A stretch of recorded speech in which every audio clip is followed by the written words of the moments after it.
नमस्कार मित्रों। लाल किताब कहती है कि यदि किसी जातक की जन्म कुंडली के 10वें भाव में बृहस्पति चंद्रमा के साथ विराजमान हो तो वो ये एक शुभ योग है, क्योंकि चंद्रमा बृहस्पति के साथ मिलकर गज केसरी योग बनाते हैं।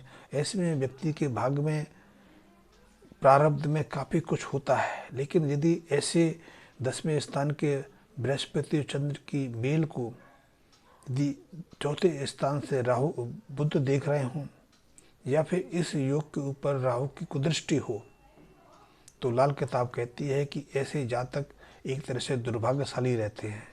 ऐसे जातक के पिता के पास चाहे तो सोने की ईंटें रही हों, पर वो सोने की ईंटें भी जातक के लिए पत्थर के समान रह जाती है, उनका कोई उपयोग उसको नहीं मिलता। ऐसे जातक को अपने पिता से कितनी भी सहायता मिले, लेकिन उसके जीवन में कोई उन्नति नहीं होती। उसको यदि जीवन में आगे बढ़ना है, अपने जीवन में स्थापित होना है, तो दूसरों के आश्रित होकर आगे बढ़ना पड़ता है। अर्थात इस योग का अर्थ है कि ऐसे जातकों को दूसरों की मदद लेके ही अपने जीवन में आगे बढ़ने या अपने जीवन यापन के लिए व्यवस्थाएं बनानी पड़ती हैं। ये 10वें स्थान का बृहस्पति और चंद्र का गज केसरी योग जातक के लिए तब तक उपयोगी है जब तक कि वो अशुभ प्रभावों से बचा हुआ है।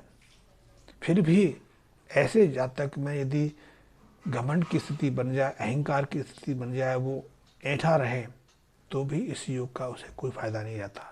ऐसा व्यक्ति फिर कल्पनाशील तो हो सकता है, लेकिन आगे बढ़ने में, अपने जीवन में कुछ उपलब्धियां पाने के लिए फिर भी उसे पर्याप्त प्रयास करने पड़ते हैं और उसका फल भी उसे अधिक मात्रा में नहीं मिल पाता।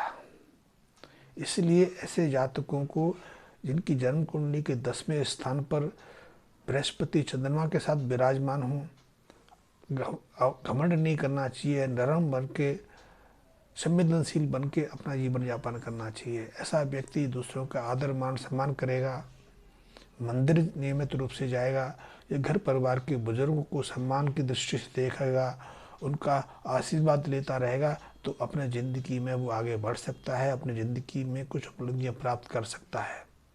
अन्यथा उसका सारा प्रयास निरर्थक जाता है। और यदि इस ग्रह योग पर बृहस्पति और चंद्रमा के इस मेल के ऊपर बुध का अशुभ प्रभाव पड़ जाए या राहु की कुदृष्टि पड़ जाए, तो फिर तो वो संपन्न परिवार, समृद्धशाली परिवार, एक संपन्नशाली पिता का पुत्र होने के बावजूद भी निर्धनता में जीवन यापन विवश होता है। ये अशुभ योग है। और ऐसे अशुभ योग से यदि बहुत लोग ऐसे हैं जो जिनके माँ बाप तो बहुत अच्छी स्थिति में थे, अच्छे व्यापारी थे, अच्छे ऑफिसर थे, अच्छी इनकी सैलरी थी, घर परिवार सब कुछ था, बड़े जिम्मेदार थे, लेकिन वो अपनी ज़िंदगी में पर्याप्त प्रयास करने के बावजूद भी कामयाब नहीं हो पाए, सफल नहीं हो पाए। तो ऐसे लोगों को, जो बहुत संघर्षशील व्यक्ति हैं, संघर्षशील जीवन यापन कर रहे हैं, फिर भी अपने जीवन में सफलताएं नहीं पा रहे हैं, और फिर मजबूरी में उन्हें या तो अपने पैतृक संपत्ति को बेचना पड़ता है, पैतृक संपत्ति को दूसरों के हाथ सौंपना पड़ता है, या फिर वो किसी और कारण से अपनी पैतृक संपत्ति से अलग हो जाते। तो ऐसे लोगों को अपने जीवन में पुनः सम्मान की प्राप्ति करने, अपने जीवन में कुछ अनुकूल स्थितियाँ निर्मित करने के लिए बृहस्पति और चंद्रमा की इस मेल को प्रभावशाली बनाना और अशुभ प्रभाव से दूर रखने की बहुत आवश्यकता है। तो ऐसे में सबसे पहले तो इनको अपना अहंकार, अपनी ऐंठन त्याग देनी चाहिए।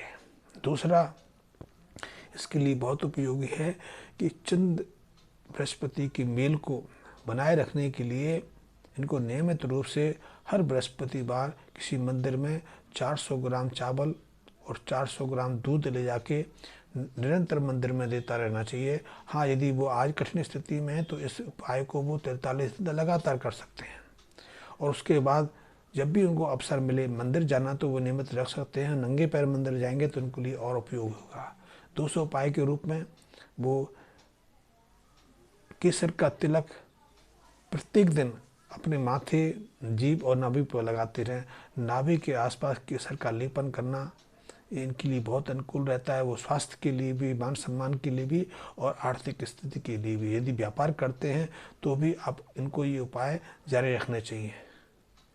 और तीसरे उपाय के रूप में इनको नियमित रूप से जब भी ये मंदिर जाएं, मंदिर चाहे नंगे पैर जाएं या किसी भी तरह से जाएं, उनको अपने साथ कोई ना कोई फल, और वो यदि फल पीला हो जाए, चाहे वो पीला केला हो जाए, पीला अमरूद हो जाए, पीला पपीता हो जाए, या फिर जो मौसम आता है तो आप अपने साथ आम भी ले जा सकते हैं। इनको मंदिर खाली हाथ कभी ना जाएं, इन फलों के साथ मंदिर जाएं, मंदिर में इनको चढ़ाएं।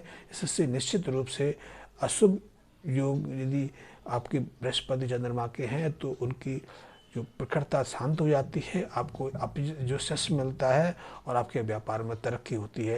ये लाल किताब का एक सूत्र है, आप इसको दिमाग में रखें और इसका प्रयोग करके देखें, निश्चित रूप से आपको लाभ मिलेगा। धन्यवाद मित्रों।